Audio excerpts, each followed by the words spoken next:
Well, Chapter 7 is all about bonds, and really the next two chapters are more about bonds and stocks. Chapter 9 is about stocks, 7 is about bonds. So we'll talk all about bonds, kind of what they are, why they're important, and a few things like that. So, what is a bond? For some of you, it's probably a fairly new concept. Typically, they're long term, and it's a debt instrument, meaning you're borrowing, and the borrower agrees to make a series of payments of interest and then principal when the bond matures. So basically, corporations issue them, governments issue them, and governments at all levels, cities, counties, school districts, states, the federal government all issue bonds, and then corporations of many sizes will issue bonds also. So those are mainly the groups that are issuing them. And then the buyer of the bond buys the bond and then receives a series of equal interest payments and then basically repayment of the principal when the bond matures. Bonds are traded typically over the counter, the OTC market. They're owned and by and traded among large financial institutions. My background was working in insurance, and the insurance company I worked for owned tens of billions of dollars worth of bonds, and bonds that were issued, again, by all the key players, corporations, governments at several different levels, and so on. So, bonds can be a little bit safer than stocks for the most part. So generally, that's why you buy them, and based on who you're buying them from, there's a higher level of safety versus, if you're buying a government bond of some government entity, typically they're safer than a corporate bond, for example. And then the book mentions, I should mention it too, the book mentions a good website regarding bonds, and I've got that open. So before I get too far, I just want to show you that to you. It's finance.yahoo.com/bonds, and this is just the home page of it right here. So just a kind of a one page about bonds. This shows you UST bond rates, and then just what's in the news regarding bonds. So it just has a bunch of information here. So just finance.yahoo.com/bonds if you want to just look at that and explore that just a little bit on your own also.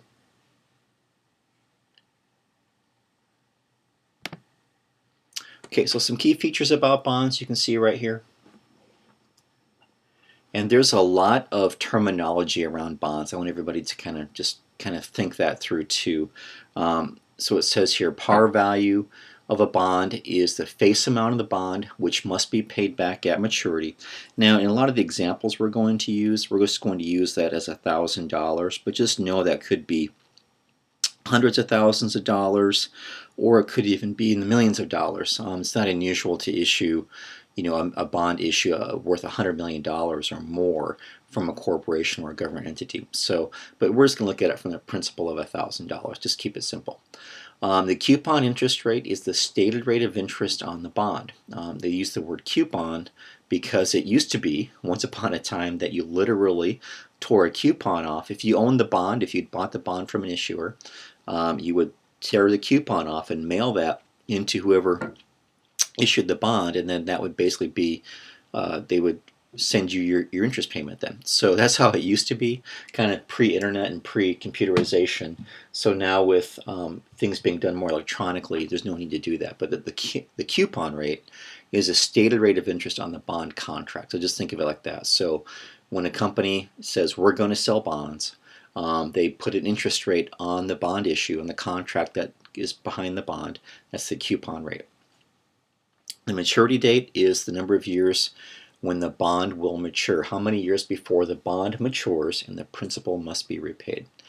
Yield to maturity, issue date, I skipped one, is when the bond issued. Very simple, just the issue date is the date the bond is issued and available to be purchased by the public. The last one is yield to maturity. The rate of return earned on a bond until maturity, also called the promised yield. Okay, so yield to maturity deals with what is the current market rate of interest. So what really affects the price of a bond is the general rate of interest in the economy. And those rates of interest change continuously. They change throughout the day, every day. So as long as the markets are open, bond interest rates for anything will change, and that's dealing with any kind of borrowing, mortgages, bonds, just anything you can think of. Several economic factors affect interest rates, government policies being a large one also. And so the yield to maturity is the actual interest rate that you would earn owning the bond based on the market rate of interest, called the promised yield. Okay, so yield to maturity, the yield or the return that I expect to receive if I hold the bond until it matures. Okay, and that's kind of based on what the interest rates are when the bond is issued in the market. Okay, so the coupon rate's one rate, but then you have the market rate of interest, which is the rate of interest that the market is returning the date the bonds were issued.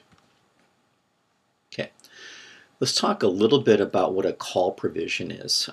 Many bonds are issued now with a call provision. This really pertains to corporate bonds. Allows the issuer to refund the bond issue if rates decline, which helps the issuer but hurts the investors. Kind of way that you can build in automatic refinancing. Think of it like that. So if you are a bond investor, you're thinking, I'm going to buy bonds, and a bond issue is available for you to purchase that has a call provision. You just know that you're not going to get a great return necessarily way above the market, because if market rates of interest decline, you know that the bonds will be called. So you need a higher rate of interest now to make up for that. So callable bonds are issued by corporations as a way to protect themselves from falling interest rates. For example, let's just say the market rate of interest was 6%, and you're a corporation, you issue a callable bond, and market rate of interest starts to fall. Let's just say it goes down to, let's use a big example, like 4%. And so as a corporation, you've issued a 6% bond, but the market now is saying, well, really, if you issued bonds today, you could get 4%. Clearly, you're paying too much interest on those bonds as the issuer of the bond.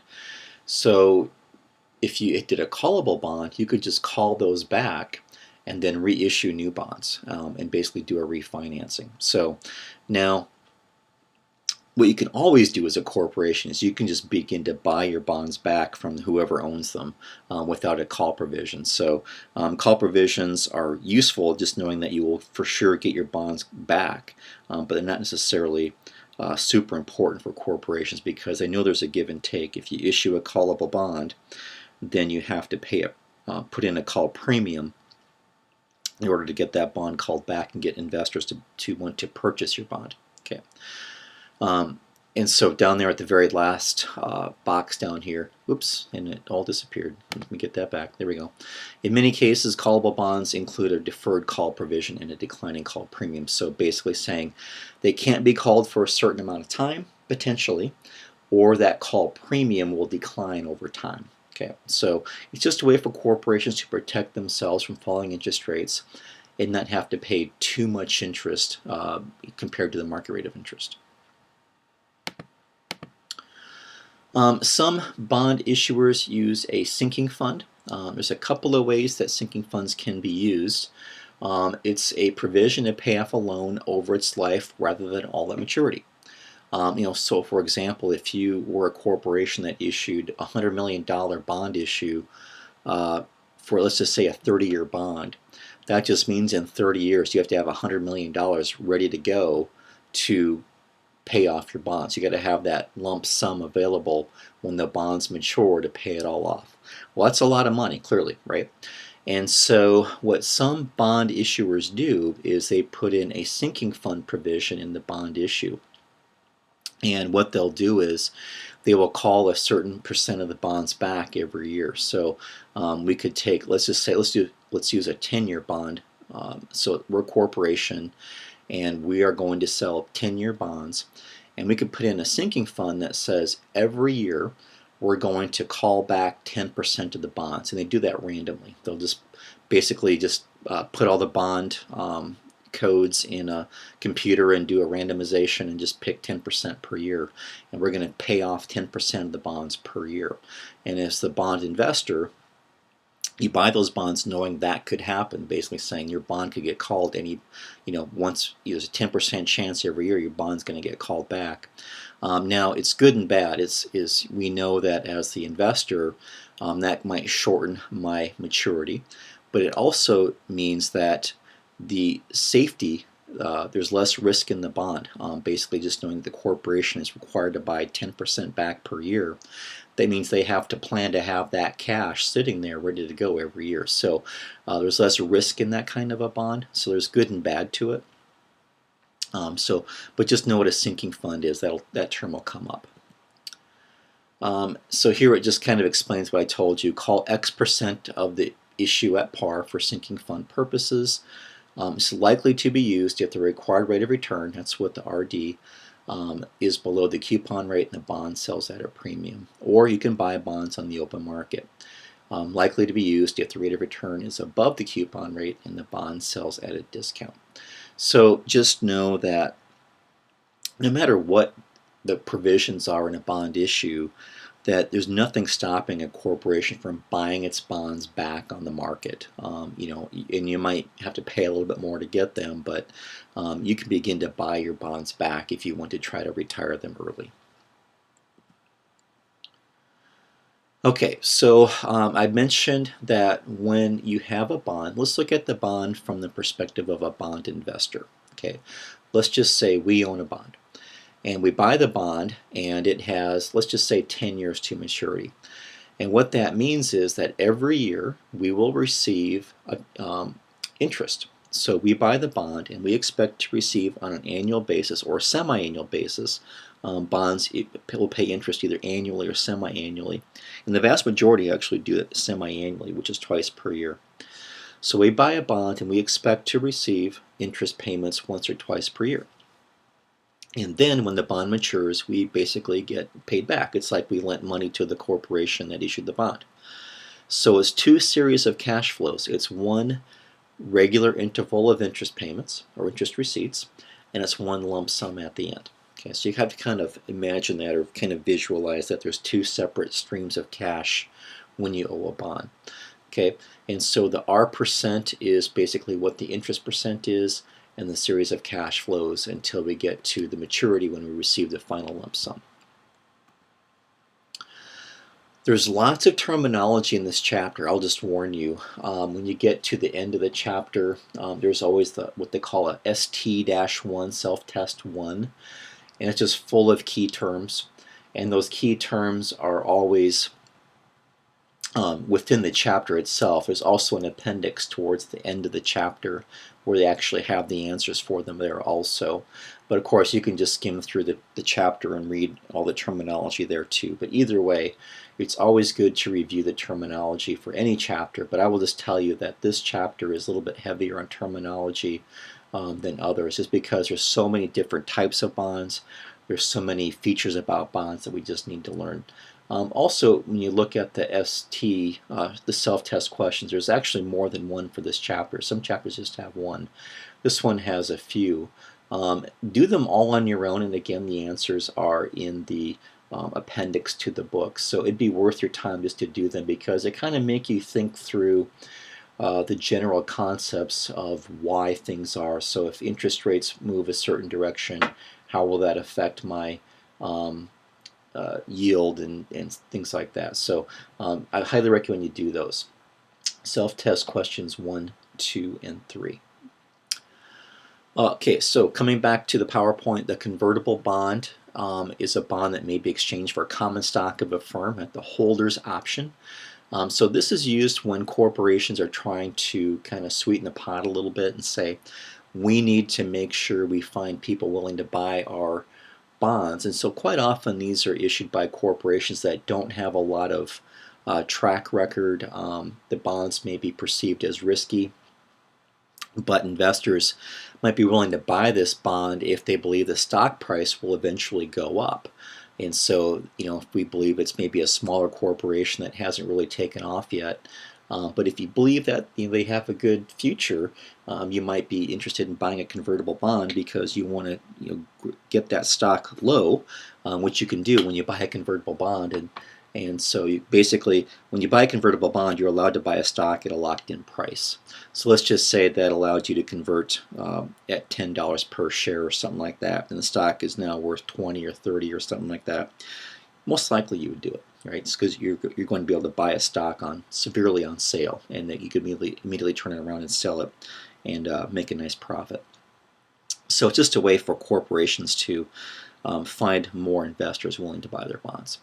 A warrant is an option, a long-term option to buy a stated number of shares of stock at a specified price. So you can attach a warrant to your bond.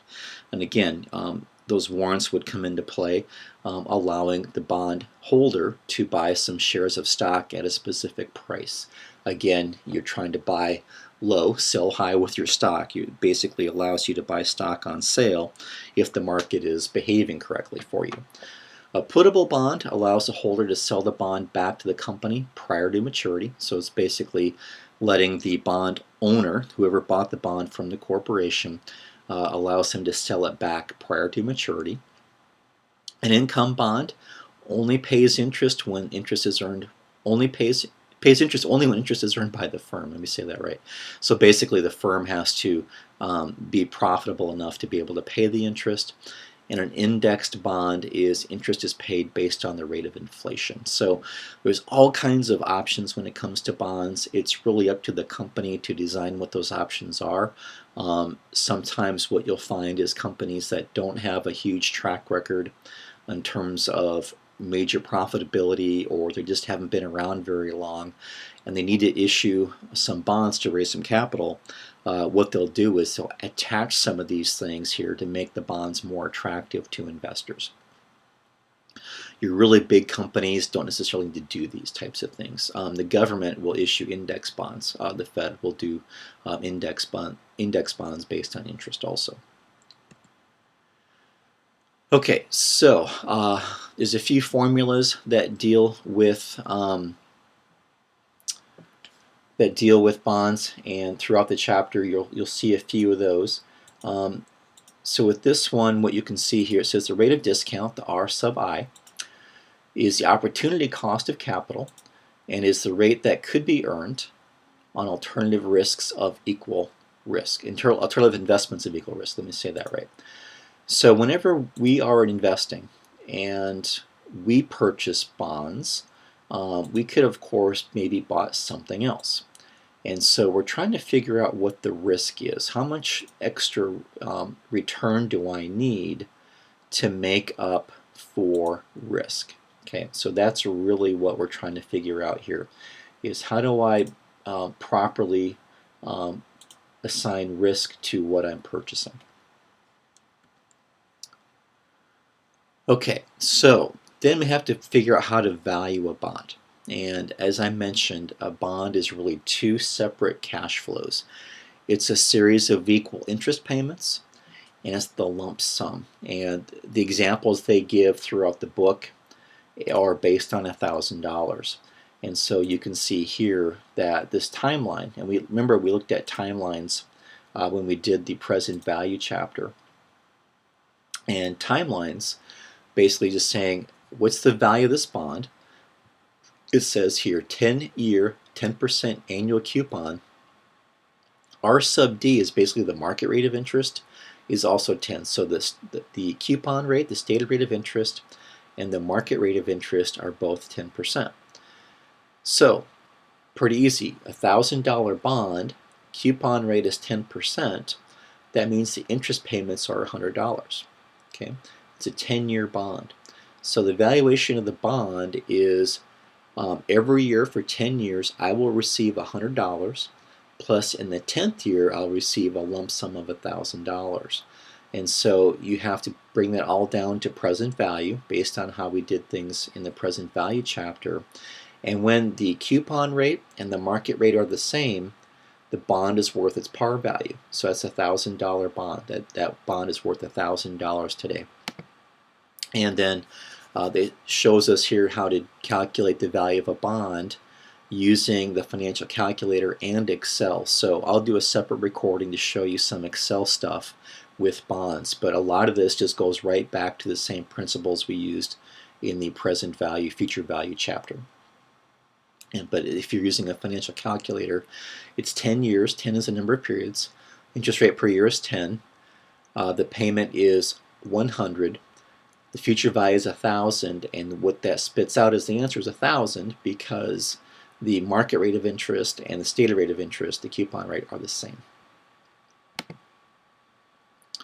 Now we'll change that up just a little bit. It says, what's the value of a 10-year bond outstanding with the same risk but a 13% annual coupon? So this bond pays 13% interest. The coupon rate is the stated rate, but the market says the interest rate should only be 10%. So think of it like this. This bond is very attractive because this bond pays 13% and the market's only paying 10%. So investors will want this bond. And so investors, because they will want this bond, will pay more for the bond than what it's worth.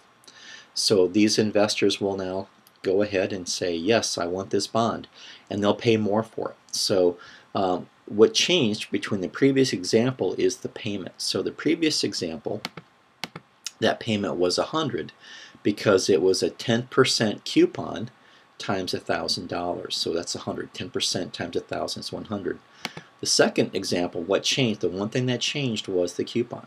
13% times 1,000 is 130. So that payment is now 130. So that higher payment that we receive each year for the next 10 years drives up the present value of this bond. It's now worth 1,184. Now we'll flip it the other direction. We'll go, the market's paying 10%, or the market's now paying 10%. Yes, the market's paying 10%. And the coupon rate of this bond is only 7%. So this bond is not real attractive to the market because you'd be like, why would I buy this bond? Because I can go out and buy, get 10% elsewhere. So why would I buy a 7% bond? Well, I'm willing to buy it at a discount. I'll buy it on sale. And so what's changed between this one, really the only thing that changed between all three examples we're looking at is the payment, the PMT number. In this example, 7% times 1,000 is 70, so I'm receiving 70 per year for 10 years and then a lump sum of 1,000 in the 10th year. And so that turns out to be a present value of $815.66. Now either way, when a bond is sold either at the coupon rate, 13%, 10% coupon, 13% coupon, 7% coupon, no matter what that is. And so just hopefully everybody sees that a bond, its value is based on what's the relation between the coupon rate of interest and the market rate of interest. Okay, that's what determines what a bond is worth. Other things come into play too, like risk. We're just going to focus on interest rates for now. No matter what though, at the end of the bond term in that 10th year, the value of any bond gets down to $1,000 because I have to amortize that premium or discount. We have to amortize those away over the life of the bond so that when the bond matures in the 10th year, it's worth the par value, or basically the stated rate of interest, the $1,000 in this example. So at maturity, the bond equals par value. Okay, the value of the bond is worth par value. And so if the market rate of interest is constant, the value of a premium bond would decrease to 1,000. The value of a discounted bond would increase to 1,000, and the value of a par bond stays at 1,000. So just explaining the three different possibilities we have right there. Okay, the next concept then is yield to maturity. Basically, what's the yield that I will expect to receive if I buy this bond today and own it until it matures?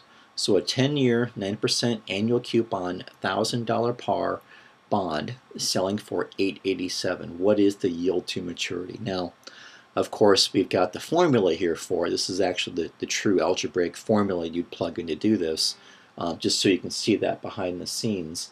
But what's more important is that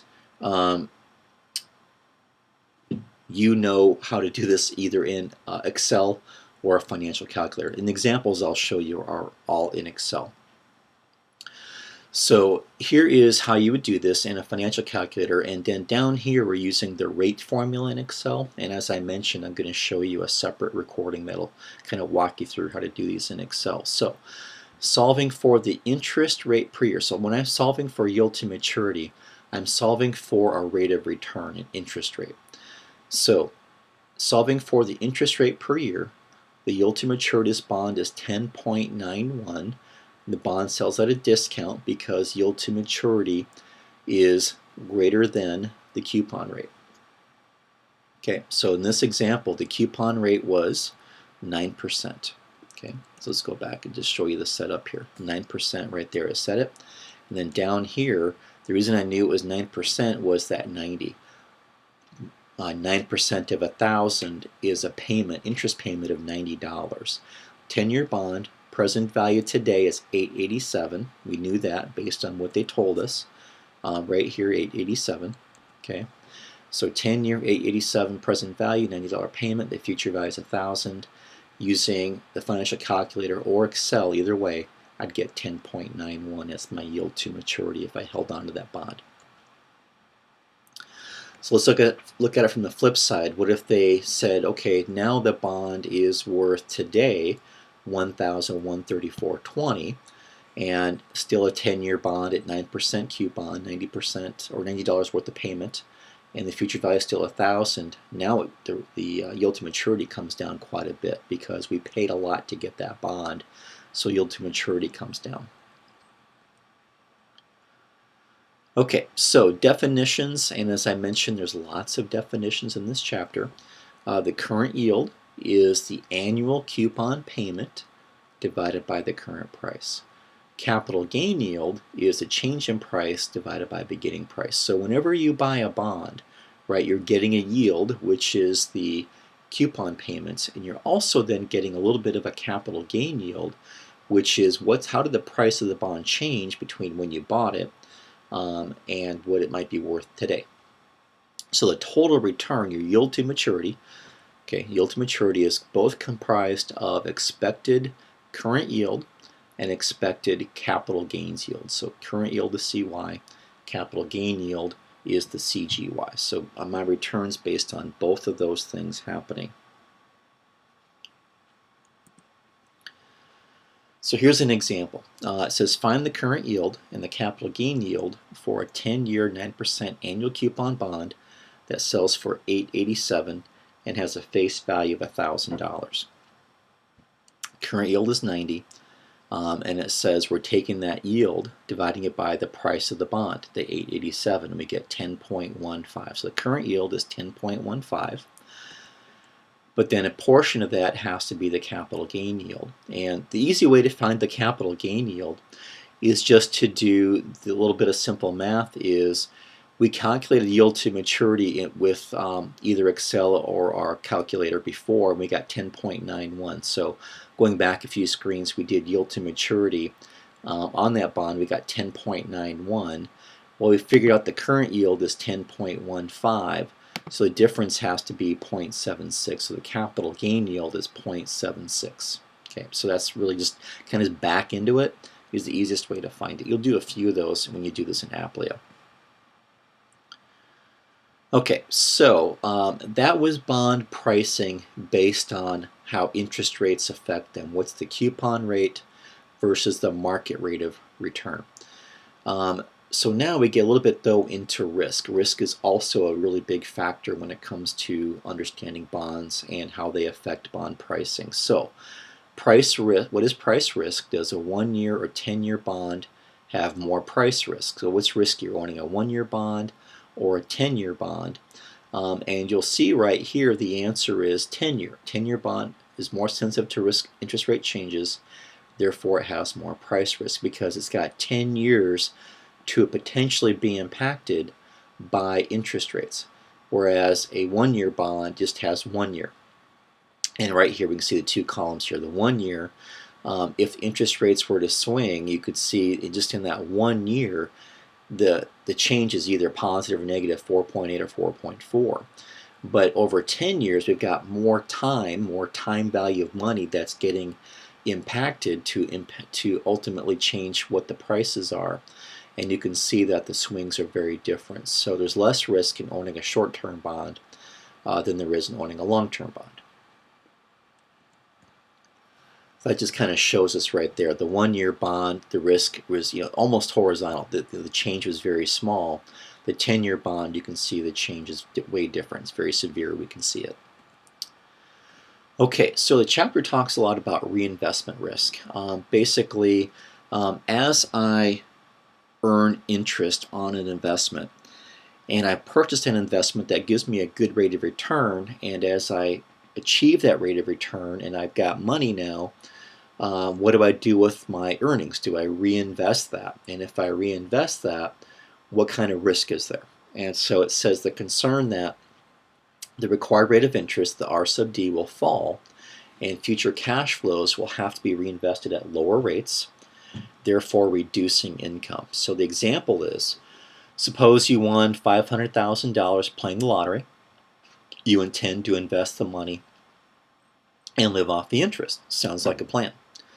Okay, sounds like a good deal. So you've got some choices with your $500,000. It says you can invest it in either a 10-year bond or a series of 10 one-year bonds. The 10-year and one-year bonds both yield 10%. If you choose the one-year bond strategy, after year one, of course, you'd receive $50,000, 10% of $500,000. So you've locked that in for year one, but let's just say interest rates have changed significantly after you purchase that bond, that one-year bond, and now you're in year two.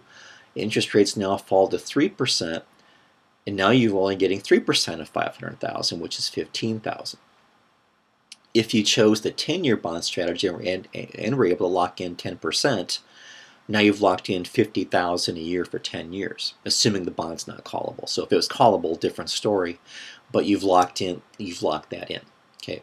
Well, in reality, you're going to have a hard time finding that in today's economy, but the whole point of this exercise is just to say, when you are investing, you have to be careful what terms are you looking for or looking at, because if you lock yourself in long term, you could, that's could be good or bad depending on how market rate of interest is changing based on that rate of interest that you've locked in. So it says here to think about risk. Short-term and high coupon bonds, price risk is low, but reinvestment risk is high. For long-term and low coupon bonds, price risk is high, but reinvestment risk is low. So there's always good and bad to both. Semi-annual bonds, multiply. I guess before I get into that, let me just step back and say the conclusion is nothing is riskless. Okay, there's always risk in any investment, bond, stock, no matter what it is. The only way to get rid of risk is to buy government-backed securities, but then your rate of return is almost the same as inflation. You're really not gaining purchasing power. You're just kind of maintaining where you are. So if you want to grow your wealth, you always have to take on some portion of risk. Okay, so with bonds, it's do you want short terms, long terms, high coupon, low coupon. Those are always your options, but there's always risk no matter what choices you make. There's always risk. Okay, so now let's get into semi-annual bonds. So when you do these in APLIA, you'll be asked to do a few. And so we've been giving you examples at this point that are based on annual bonds. Basically, we pay 10% per year annually. Okay, so when now we go to semi-annual, we have to make a few little adjustments to our inputs, either in Excel or using a financial calculator. So I'm going down and use a semi-annual bond. It says I have to multiply the years by 2, and so the number of periods equals now 2n. I divide the nominal rate by 2, and so the periodic rate is my market rate of interest divided by 2. And then my coupon payment has to be divided by 2. So I multiply the periods by 2, and I divide both of the things that involving interest, I divide by 2. So multiply number by 2 and divide my interest rate per year, my market rate of interest per year by 2, divide my coupon payment by 2. The future value doesn't change. Okay, so multiply n by 2, divide interest per year by 2, divide my coupon amount by 2. So that's really important to know that. Okay, that's a very, very key thing to know. Otherwise, when you do this in Aplia, you will be getting them wrong, and you'll get frustrated, and nobody wants that. Okay, so here's the example to follow. We'll go back to some of the previous examples we looked at. It says, what's the value of a 10-year, 10% semi-annual coupon if the R sub D, the market rate of interest, is 13%? Okay, 10-year bond, so I take the 10, I double that, it now becomes 20 because I'm making a series of 20 equal interest payments, right? 2 per year for 10 years, that's 20. My nominal rate of interest, okay, basically the coupon rate, the market rate is 13, divide that by 2, okay, so that becomes 6.5. 13 divided by 2 is 6.5. My annual coupon payment is a 10% coupon times $1,000 par is 100. Divide that by 2 becomes 50. The future value stays the same, and I get $834.72. Okay, so then the question is, what is the effective rate of interest? Would you prefer to buy a 10-year 10% annual coupon bond, or a 10-year 10% semi-annual coupon bond, all else being equal? Okay, and there's a formula in Excel called the effect formula, and I'll show that to you. I think I showed that to everybody when I did the present value, future value chapter, but we'll look at that again. And it says here the semi-annual bond's effective rate is, and the semi-annual effective rate is 10.25 because it's compounded twice. So the more often I compound, the higher the effective rate of interest. And that's what you want as an investor, is you want the highest effective rate of interest that you can possibly get. It says here then a new example, if the proper price for the semi-annual bond is $1,000, what would be the proper price for the annual coupon payment? The semi-annual bond has a 10.25% effective rate, so the annual bond would earn the same effective annual rate. The EAR is effective annual rate. At these prices, the annual and semi-annual bonds are in equilibrium at 984.80. So basically, the semi-annual bond would be worth 984.80 compared to the annual bond, which is a little bit different price. Okay, they're trying to compare what's the price between the two to make them be equal. A 10-year 10% semi-annual coupon bond selling for $1,135.90 can be called in 4 years for $1,050. What is the yield to call? So we had yield to maturity, YTM, which means I buy the bond, and that's the rate of return I will receive if I just sit there and hold the bond until it matures and I receive that lump sum payment of principal at the end. Sometimes when you buy a bond, it's callable. Of course, we talked about what that means. And let's just say that it can be called in 4 years for $1,050. And so let's just say we buy that bond, and based on what we know, we're expecting that bond to get called at $1,050. It's a very easy calculation. It's very similar to what we did for YTM.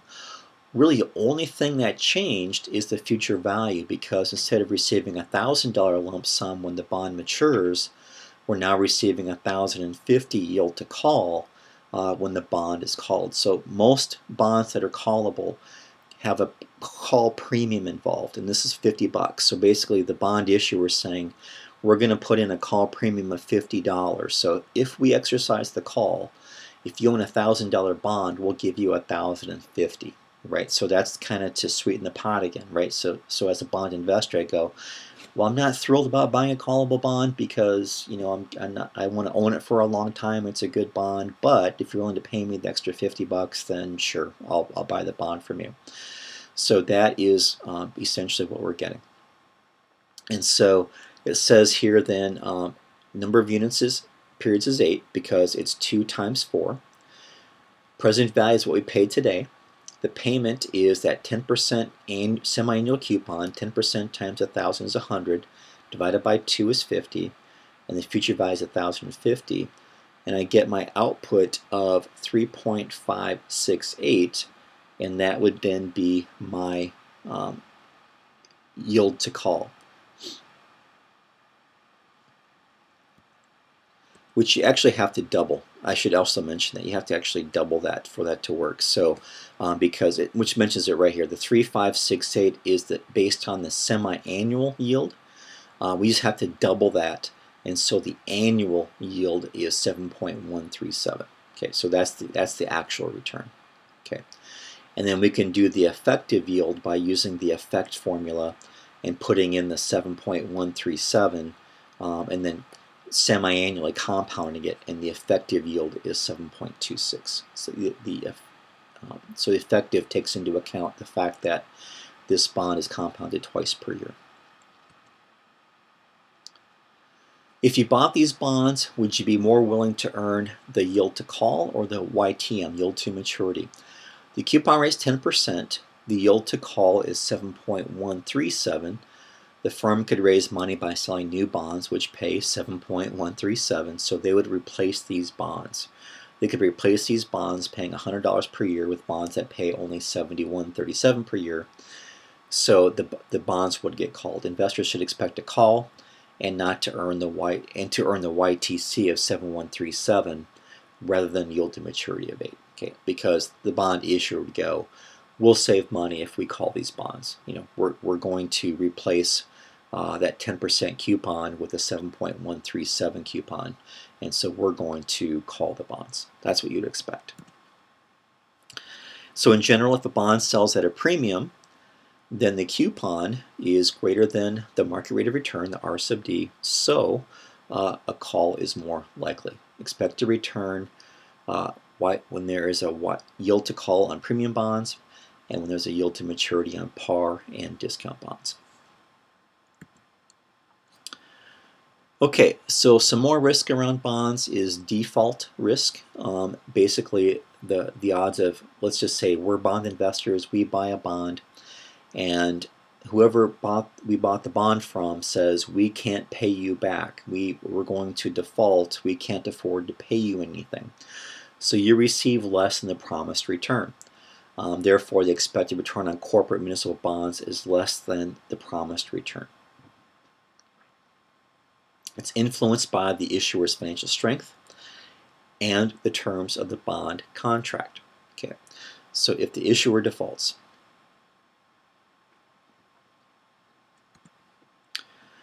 there are, as I mentioned earlier, a lot of terminology, things with this chapter, and so just some other types of bonds to be aware of. What mortgage bonds are, debenture bonds, subordinated debentures, investment grade risk, and junk bonds. You'll find them right in your chapter. You can just go ahead and take a look at those.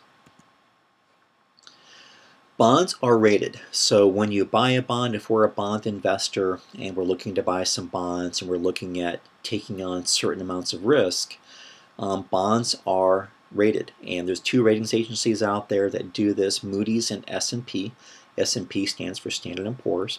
And they both rate the bonds based on lettering categories that are almost identical. They're very, very similar.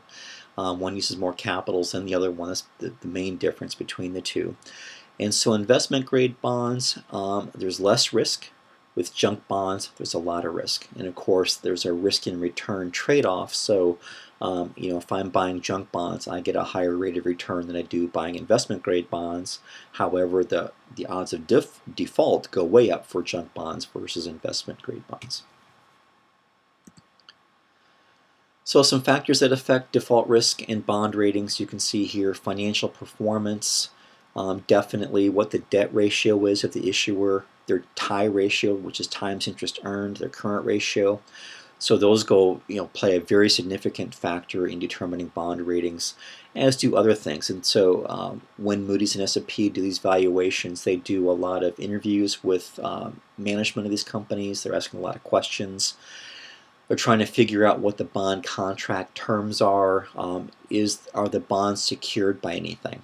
Is there something behind the bonds that is set aside as collateral? Yes or no? Clearly a secured bond that has some kind of collateral behind it is less risky than a bond with nothing behind it. Senior versus subordinated debt. Who's first in line? If the company goes bankrupt, senior versus subordinated means who's first in line to collect proceeds from the company that went bankrupt. Senior means you're ahead of line versus the subordinated debt. Guaranteed and sinking fund provisions. Clearly, if there's some guarantees or sinking funds, there's less risk. And how long before the debt matures? The shorter term debt is less risky than long term debt. So all those things come into play to determine bond ratings. Just some other factors that still come into play too is that the ratings agencies look at is how stable are the earnings of the corporation over time, how heavily regulated is the company, and will it, what's the view of government in terms of adding more regulation. Is there any antitrust or product liability concerns that they may have to spend legal fees on or pay some settlements? Do they have a large amount of pension liabilities that they have to pay or fund? And then are there any labor issues in the company behind it? So a lot of those things come into play too as S&P and Moody's make their decisions for how to rate a company.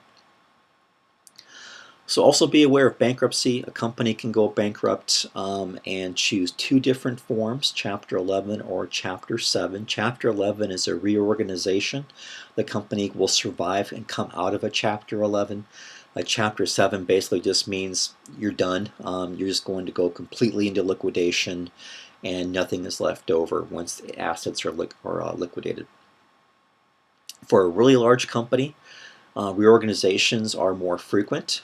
Basically, we're trying to figure out the company's worth more alive than dead. And so, quite often with a reorg, there might be a segment or two of the business that's just done really poorly and it's drugged down the company, but there's still a core business somewhere that's actually profitable. And so what you can try to do is just get rid of what doesn't work, keep the core that is working, and go from there. And so generally, whenever there's a bankruptcy, you're paying pennies on the dollar. So if I'm a bondholder and the company that I bought the bond from goes bankrupt, either in Chapter 11 or Chapter 7, I'm not getting the whole proceeds back. I'm getting something less than that. In a Chapter 11, if the company can't meet its obligations, it files Chapter 11. Stops creditors from foreclosing, taking assets, and closing the business. And the business has 120 days to file a reorg plan with a trustee appointed by the court. And management typically stays in control, but major financial decisions have to be run through the trustee because a trustee is now kind of looking out for the debtors and trying to just make sure that the company is not going crazy with decisions that are going to negatively impact the debtors. The company must demonstrate in its reorganization that it's worth more alive than dead. If not, a judge could just say, you know what, no, you're going Chapter 7, we're going to completely liquidate, which means then that the trustee now has a lot of control over the company and management has very little control.